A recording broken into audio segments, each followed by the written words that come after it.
بسم اللہ الرحمن الرحیم۔ امام جعفر صادق اور غصے کی 3 طلاقیں۔ ایک شخص کو اپنے خاندانی معاملات میں تلخی کی وجہ سے اپنے سسر سے شدید ناراضی تھی۔ اس کی طبیعت میں ضد اور سختی نمایاں تھی۔ ایک دن جب اسے کسی تجارتی ضرورت کے تحت دوسرے شہر روانہ ہونا پڑا تو اس نے جاتے وقت اپنی اہلیہ کو سخت تنبیہ کرتے ہوئے الفاظ کہے: اگر میری غیر موجودگی میں تم نے اپنے والد کے آستانے پہ قدم رکھا تو تم جان لو کہ تم مجھ سے ہمیشہ کے لیے جدا ہو جاؤ گی۔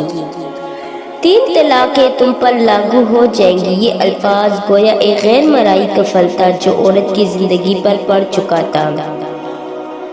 شوہر روانہ ہو گیا اور بیوی نے اس الفاظ کو اپنی امانت سمجھ کر دل میں محفوظ کر لیا۔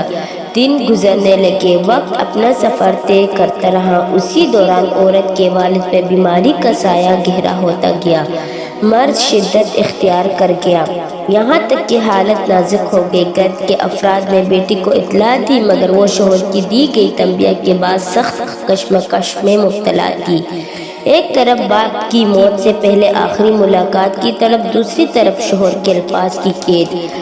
ماں نے پیغام بھیجا، بھائیوں نے التجا کی، مگر وہ صبر کی بندھن میں بندھی رہی۔ وہ ایک بے بسی کا مجسمہ بن چکی تھی، یہاں تک کہ خبر آئی کہ والد کا انتقال ہو چکا ہے۔ دل صدمے سے چور ہو گیا، مگر اپنی جگہ پر خاموش رہی۔ کچھ وقت گزرنے کے بعد جب دل پر صبر کا بوجھ ناقابل برداشت ہو گیا تو اس نے جذبات کی شدت سے مجبور ہو کر باپ کی میت کے آخری دیدار کے لیے گھر کی دہلیز پار کی، تدفین کے مرحلے میں شامل ہوئے اور فوراً واپس آ گئی۔ اسی سارے عرصے میں اس کے دل پر کیا بیتی وہ بیان سے باہر ہے۔ کئی ماہ بعد جب شوہر واپس لوٹا تو اسے سسر کے انتقال کا علم ہوا۔ اس نے بیوی سے پوچھا، آیا وہ اس کے دیے گئے حکم پر قائم نہیں یا نہیں؟ بیوی نے سچائی سے کام لیتے ہوئے سب کچھ بیان کر دیا۔ شوہر کا دل نرم تھا، وہ بیوی کی وفاداری اور صبر کو قدر کی نگاہ سے دیکھ رہا تھا۔ اسے معلوم تھا کہ بیوی نے شدید صدمے کے باوجود اس کے کی گئے الفاظ کی لاج رکھی، مگر وہ بھی جانتا تھا کہ اس کی دی گئی شرط ٹوٹ چکی ہے اور شریعت کے مطابق طلاق واقع ہو چکی ہے۔ یہ ایک ایسی آزمائش تھی جس میں نہ محبت کو جیت نصیب ہوئی نہ وفاداری کو انعام۔ شوہر نے علماء کرام سے رجوع کیا، ہر ایک کی رائے یہ تھی کہ زبان سے ادا کی گئی شرط کے مطابق طلاق لازم ہو چکی ہے، چاہے حالات کتنے ہی غیر معمولی کیوں نہ ہو۔ شوہر کا دل اس فتویٰ کو ماننے کے لیے تیار نہ تھا۔ وہ اپنی بیوی کو کھونا نہیں چاہتا، مگر دین کے دائرے میں رہتے ہوئے کوئی راہ نظر نہیں آ رہی تھی۔